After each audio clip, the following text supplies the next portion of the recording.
মোৰ 2023 চনৰ নৱেম্বৰ 11 তাৰিখে এজনী মোৰ কন্যা সন্তান জন্ম হৈছিলে। জন্ম হৈ যোৱাৰ পিছতে এমাহমান থকাৰ পিছতে মোৰ মানুহগৰাকী পেট বিষ আৰু বুকু বিষ হৈছিলে। হৈ যোৱাৰ কাৰণে মই জয়সাগৰ চৰকাৰী চিকিৎসালয়ত ট্ৰিটমেণ্ট কৰাইছিলোঁ।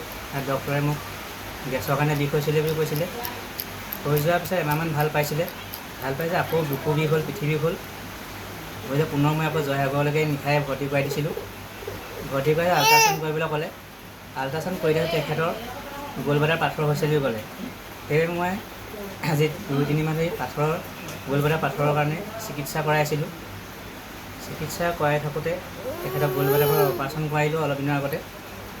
কৰি যোৱা ধৰা পিছত তেখেতৰ মোৰ মানুহগৰাকী মানে লিভাৰটো আপোনাৰ ডেমেজ হৈ গৈছে। ডেমেজ হৈ যোৱাৰ পিছত মই ডিব্ৰুগড়তো ভৰ্তি কৰাইছিলোঁ। তাতো মই সমস্ত টকা পইচা খৰচ কৰি আদায় কৰি দিলোঁ। সেইবাবে এতিয়া মোৰ লিভাৰটোৰ কাৰণে ডিব্ৰুগড় ডক্টৰে গুৱাহাটীলৈ মোক অতি সোনকালে নিব কৈছে। তাত যাবৰ কাৰণে মই জুৰুলা হৈ পৰিছোঁ।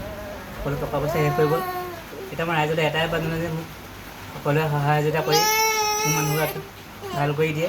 আৰু লগতে মই অসম চৰকাৰ তথা মুখ্যমন্ত্ৰী মহোদয়ক অনুৰোধ কৰিম যে মোৰ মানুহগৰাকীক উন্নত চিকিৎসাৰ বাবে এটা সহযোগ কৰে। লগতে আৰ্থিকভাৱে তেখেতে মোক সহায় কৰে। এয়ে মই অসম চৰকাৰলৈ বিশেষভাৱে আহ্বান জনাইছোঁ।